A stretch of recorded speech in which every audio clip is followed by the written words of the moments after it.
Ladies and gentlemen, Gits and Gruss, welcome back to another episode of Red-Rupee Cast featuring Dawn of War 2, the Elite Mod. Our players today are Kastet as the Eldar Farseer and Floid as the Tyranid Hive.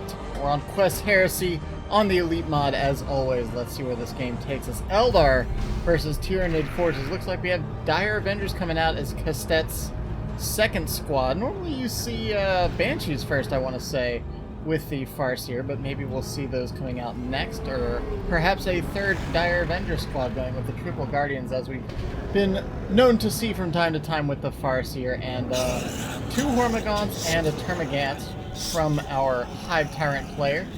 Now, this being such a centralized map, I kind of expect to see a pretty quick shuriken from the Farseer, but maybe we'll see some Rangers, something like that. As the Hive Tyrant comes stomping forward into the center of the map, our first shots will probably be exchanged as the Farseer. Well, no, the Farseer's kind of just playing passively. Dire Avengers heading out to the far reaches of the map. And looks like the Tyranid forces are just going to roam around in the center of the map for the time being and just gather some map control, pick up all these central requisition and power points, and move out from there. Looks like the Eldar choosing not to engage quite yet, maybe wanting to spot out a little bit of what they're playing against before they get their third squad. Maybe wanting to try to parse whether there's Hormagaunts, Termagants, anything like that. Going straight for the Guardian Weapons team instead of getting a Banshee or a third Dire Avenger. Two gens already down for the Eldar, same thing for the Tyranid forces. It looks like for the time being, the Hive Tyrant's going to be safe in the center of the map. Not really either side choosing to engage here, both kind of positioning, moving around, scouting out, getting their initial caps down before deciding to engage. First upgrade for the Tyranid forces coming down with those toxin stacks on the Termagant squads, and no upgrades for either commander yet. Shuriken is getting into position, and it looks like this is going to be the Eldar choosing to stake a claim to the center of the map, moving in forward here. Hive Tyrant comes charging in, though, and does get the disruption on the setup team. Hormagaunts deciding to move in as well. But it seems like it's going to be a pretty easy route for the Tyranid forces. Now, these Hormagaunts can get on the power pretty easily here, and are actually quite difficult to knock off of the power more often than not, so this should be a pretty easy gen bash for Floid. But as it stands, well, it looks like Hive Tyrant getting a little low here, but not too big a deal ultimately. The Eldar forces trying to do what they can to save the gen farm, but even dropping some more gens in the face of danger here. Surprisingly, only lost one generator there. Kastet looking pretty well after that big push from the Hive Tyrant. A second Guardian Weapons team out here now, and this is what we're going to see on this map, Quest Heresy. The double setup team play, or sometimes setup teams and turrets, can actually be really effective at controlling the center part of the map here. The central part of the map, you can kind of play this map two ways. You can either really control the center of the map here, where all these points are right in the middle, or you can really kind of harass the exterior points out on the end, the victory points and this contested power, really controlling that, and even these requisition points on the end there can be very powerful too if you can't directly engage. But oh wow, again the Hormagaunts coming in here, but the second Shuriken cannon able to suppress, and a nice grenade coming down, not quite finishing off the squads, but doing some great damage to both of those Hormagaunt squads. Raveners are out here as well. So with the combination of the Raveners and the Hive Tyrant, maybe the Hive Tyrant will get charged, it could actually still be quite feasible to just charge headlong into these Guardian Weapons teams, but there are also good potentials for flanks on this map if they move too far forward. The good thing about this map, if you're doing setup team plays, is that it's actually difficult to get a flank on the far side of the map. Oh, but the Raveners burrow strike in. One setup team is actually quite exposed over here. But I think Floid was a little overambitious there. Didn't have any army out here to support the Raveners. If the army was there, that would have been an easy forced retreat on the Eldar squads. But the Hormagaunts are still reinforcing back home. The Raveners are quite expensive, so that might have slowed Floid down a little bit. And both players looking pretty all right on their tech. Triple gens down. And oh, there we go. That's it. The charge coming down. Extended carapace for the Hive Tyrant, so he will have that Hive Tyrant charge. He'll be able to charge headlong into or through any of those Eldar squads, energy shields and all. Any of this setup, kind of a moot point with the Hive Tyrant. He can just stomp through all this. Let's see. Oh, we have Nids moving in on the flank over here. Are they going for the points, or are they going to break this Eldar formation? We're going to see here in just a moment. Yeah, it looks like they're moving in over here now. Dire Avengers getting shot up by the Raveners and the Termagant squads. The Hormagaun's positioned to move in. The Raveners are looking for a bro strike here. Let's see if they find it. There it goes. That's exactly what I was talking about. Hive Tyrant charges in, took a little bit too much damage. The bro strike comes in, disrupts both of the shuriken weapon teams. The Hormagaun's moving in for the kills now. Excellent positioning and engagement from Floid. And despite this double shuriken play, there's really nothing that Eldar can do to stay on the map against us. This was an excellent flank coming in from the Tyranids. Nice looking grenade, doesn't quite connect, just barely manages to get one of those Ravener models. And now the Eldar power again in a little bit of distress here, as the Tyranids kind of swarm in here. Start ripping into generators. Everything blobbed up a little bit though. Not what you want to be when there's two shuriken cannons on the field. Not getting the opportunity to spread out and take the map. They're struggling to get out from under that suppression. They do manage to take down. Ooh, a nice special attack from the Farseer. Putting those Hormagaunts in danger. Are they actually going to go down? Not quite. Everything turns to open up on the Farseer, who's still ripping through the Hormagaunts with the help of all that ranged firepower. And Kastet starts heading into Tier 2. Unfortunately, despite pushing the Eldar off the map, the Tyranid forces didn't manage to get any capping in, so a lot of the map is still in favor of the Eldar forces. Let's take a look at the economy real quick. If I can hit the right button, 294 to 351, so a pretty significant wreck increase over for the Eldar forces, having held all these points for so long. Neither side really hurting for what position too much, though. Both heading into Tier 2 with a pretty large pool. And we can see the Brood Nest hanging out on the forward side of the map here. Hive Tyrant charges in yet again. Tyranid forces not really sweating the damage, as they can reinforce next to that Brood Nest that the Hive Tyrant can put down there. Hormagaunts swarming in, and the Hive Tyrant keeps taking a little bit too much fire, I think, from these setup teams. Of course, the Raveners can disrupt everything, but when the Hive Tyrant has to keep retreating, the Tyranids are losing their opportunity to regain some of that map control when they get these pushes. Even managing to kill one of those shuriken weapon teams. The Guardian weapon teams goes down on retreat there. And the Tyranids have been breaking the line again and again. Now they just need to get control of the map, start cutting off some of the Eldar reinforcements, getting some control of their own. I mean, there's so much to be said for, especially in this map, having all these points. It gives you vision, it gives you income.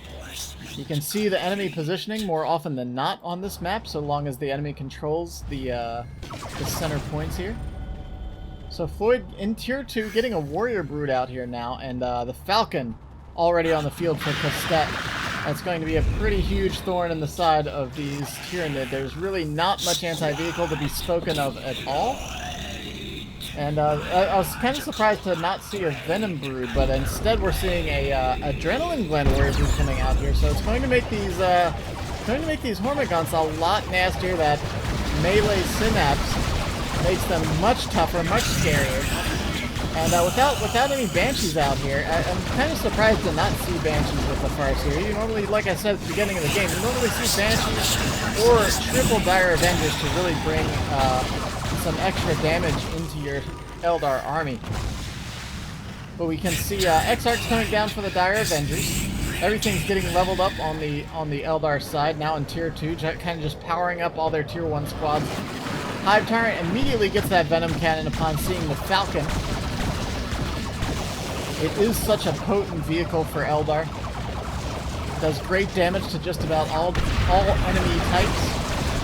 Allows you to keep reinforcing on the field, of course, as all transports do in this game. Hive Tyrant again getting the tie-up on the shuriken weapon teams, but not before suppressing most of the Tyranid forces. Shuriken Cannon does decide to fall back. Already lost one, didn't want to risk losing another one. The Toxin Stacks finding the Farseer in the middle of everything. She does drop her Psychic Storm ability. She has the rune armor now, which is very powerful. Gives her energy regeneration increase, gives her the ability of that very powerful Psychic Storm that we just saw. Hive Tyrant in a lot of trouble though. Will the Dire Avengers be able to get the finishing blow? Burrow Strike comes in and disrupts. Will that be enough? It looks like the Hive Tyrant might escape, but the Falcon still pouring damage. Oh my gosh, just before getting out of line of sight, the Hive Tyrant goes down. Very unfortunate for Floid. And this is actually looking pretty rough for him now. Not really a good answer to the Falcon yet, especially after losing the Hive Tyrant, which is where he invested his anti-vehicle upgrade. Immediately buys the Hive Tyrant back. Like I said, both players were looking pretty good on Retribution, honestly. And yeah, we can see Kastet even opting to finally pick up some Banshees here. I guess upon seeing the Hive Tyrant go for a ranged build, I mean, of course, the Hive Tyrant still does have his melee attack, but it's not that powerful on its own. Especially with Banshees coming in, Farseer support can get runestones as well. And the Falcon's just kind of ruling the field right now. Does have to be careful as the Hive Tyrant can't be suppressed. The victory points are pretty well even at this stage of the game. And again, it looks like, it feels like the agency has to be on Floid to figure out how to break this position. The Eldar has the setup team, they have the vehicle here now as well. Hive Tyrant taking a lot of fire. Oh my gosh, and Floid just moving in a bit too quickly, oftentimes against these heavy weapon teams. And upon spotting the Banshees, decides better of taking that engagement, just quickly hits the full retreat. Granting the Eldar time to retake all of the center of the map once again. We do have a webway gate popping up on the far side over here. So if a webway network gets up, it actually becomes very difficult, especially if the Falcon's running around in the center of the map, the Farseer, or pretty much any squad of choice can really start heading out to the exterior points on the map on this side. Assuming, of course, that Kastet decides to invest any more in that webway network. Banshee's now fully upgraded. Gen Farm going down to the mids, and Banshee's capping on the far point. Going for the 3-0 cap, but realizing it's not going to be quite as easy a task as they were hoping. Tyrant Guard now on the field as well, so responding with a vehicle of his own, really something that can actually harass these Banshees quite well. Especially with the help of the Adrenaline Warrior Brute over here. The Banshee's in a lot of trouble. The Exarch looks to be about the only one able to escape that melee scuffle. Oh my gosh, but on the far side over here, another shuriken weapon team goes down. On the flank here, the Falcon goes down as well. Apparently, Kastet wasn't quite paying attention to the far end of this engagement. Termagants, Raveners, and the Hive Tyrant himself moving in. Managing to take out that setup team and flank the Falcon as well, giving it no means of escape. Suddenly, Kastet looking quite bad here in the realm of army presence on the map, down to just the Howling Banshees and 2 Dire Avengers, losing both of his Shuriken Cannon weapon teams and his vehicle while heading into Tier 3. This could be a huge opportunity for Floyd to get back into this. The Tyranid swarm spreading out, taking victory points, taking the center of the map, while the Hive Tyrant and Termagants just blast away at the power over here. And suddenly the map is starting to turn quite blue in favor of the Tyranid forces. So we have another webway hopping up over here, and yeah, this is what I'm talking about, is that the mobility of Eldar, once they get to this later stage in the game, they don't even have to directly engage the Tyranid forces at this point. Both players heading into Tier 3, the Eldar is just going to be able to harass these exterior points on the edges of the map and do so very easily and quickly. The Banshees can pop from one side of the map to another between those webways and just harass lone capping squads, buying time for the Eldar forces. So even though Kastet is now on the back foot, I still think there's plenty of time for the Eldar to get back into this. As it stands right now, though, the Tyranids are the dominant force. They have a pretty fierce melee army here, and the only thing to contest it is the Banshees, of course. Kastet did just purchase a Seer Council as well, so that's going to make it a little more even in the side of the Eldar here. Let's see. Oh, we are getting the Spirit Stones as well, so kind of multiplying rapidly are the Eldar hand-to-hand forces here. hand to claw, sword to claw, whatever it is. I guess there's not exactly hand-to-hand combat here happening, but either way, it's some nasty melee brawls that are coming in. But the Seer Council can be deceptively powerful if you don't have anything to keep them in check. No knockback, no suppression or slowdown. You can see the Hive Tyrant trying to drop another brood nest here, but it's going to go down pretty quickly. I kind of expect to maybe see it behind this line of sight blocker. If it goes down right here, I think the squads can still kind of reinforce, or maybe over here, back where he had it the first time. But a brief respite here, neither player really charging forward. You can see positioning now, the Eldar moving in on the Tyrant Guard, moving in on the Hive Tyrant and all his forces. Nice knockback there from the Tyrant Guard. Immediately has to trigger the Spirit Stones. And the Seer Council and Banshees can actually rip this thing apart pretty quickly. Another Psychic Storm comes down, suppressing these two mid-range squads. Oh my gosh, look how fast the Seer Council can take out the Tyrant Guard. Tyrant Guard falls. Raveners and Termagants trying to get away from the Banshees, but they can't quite do it. And the Hive Tyrant has no choice but to retreat.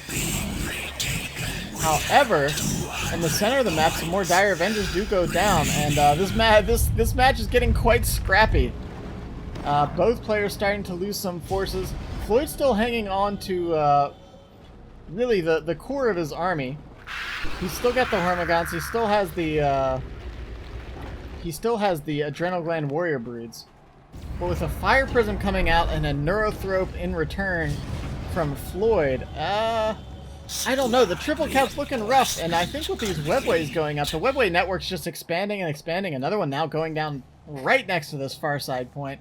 So, I mean, his natural VP's right here, and on the contested and far side VP, he has webways now established. With only 149 points left, Floyd is going to be hard-pressed to get back into this game. Fire Prism's coming out. Oh, he canceled the Neurothrope. What is Floyd going to purchase instead? He's got so much resource. Okay, he's going for a Carnifex. I think that might be the better choice. The Neurothrope could be pretty easily assassinated by either the Banshees or the Seer Council at this point. Banshees came into the map a little late, so they are still level 1, but well upgraded. Seer Council and Banshees both almost level 2. Hormagaun's still just running around capping the point, and this is actually getting pretty tough, I think, for Floyd to get back into.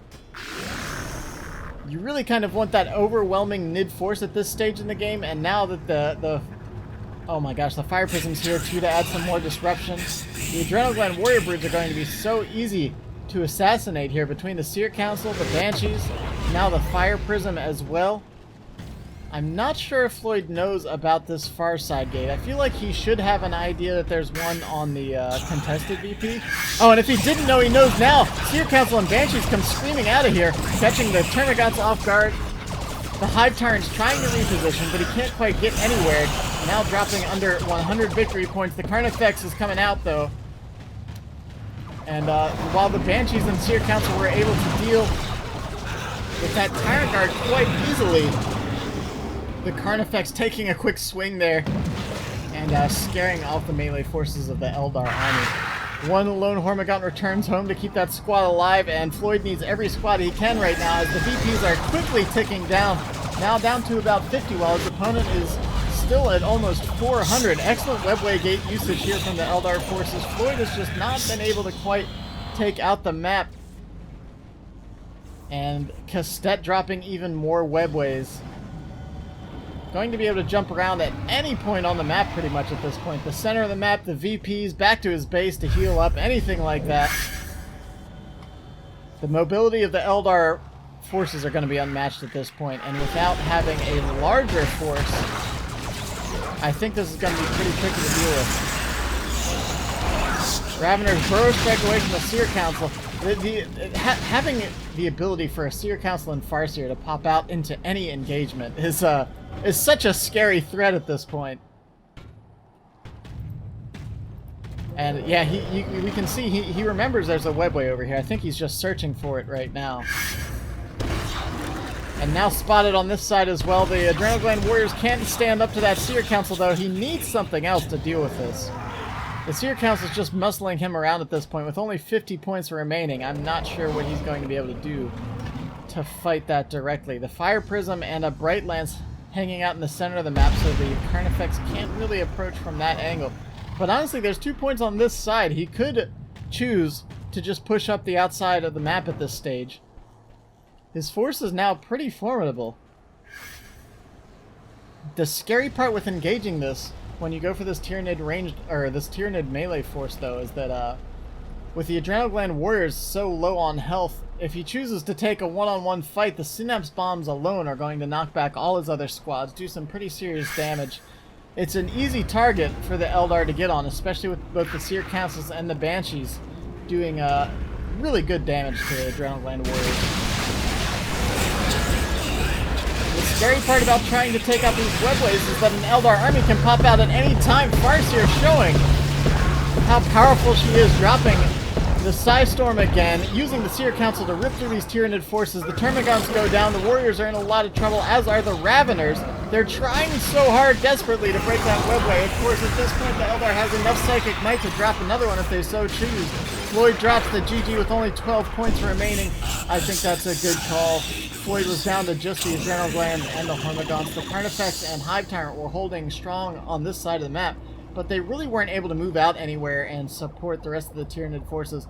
Floid never really got to that point of just having the overwhelming swarm. He had a couple really good engagements. Early game he pushed the power a couple times, but wasn't ever quite able to take the map back. He wasn't quite spreading out when the advantage was available to him. And it seemed like once those webways went up, there just wasn't too much that he could do here. But still an excellent show. Managed to really rip apart the Eldar forces in the mid-game, but wasn't able to quite close it out. The Tier 3 Seer Council Banshee combo, along with the Farseer, just came to be too much. Floyd was equipped to rip apart a ranged army, but wasn't able to do anything when Kastet made the melee switch, and then started dropping webways everywhere. He just wasn't able to keep up. Anyways, that's going to wrap us up for today's match. Hope you enjoyed it. Feel free to like, comment, subscribe. Follow me on all the social medias if you're up for it. Stop by the live stream today. Every Friday we're doing Friday night fights, and of course we're online other days of the week as well. This has been Red-Rupee. I hope you guys had a good time. Send me your replays. Stop by the channel again soon.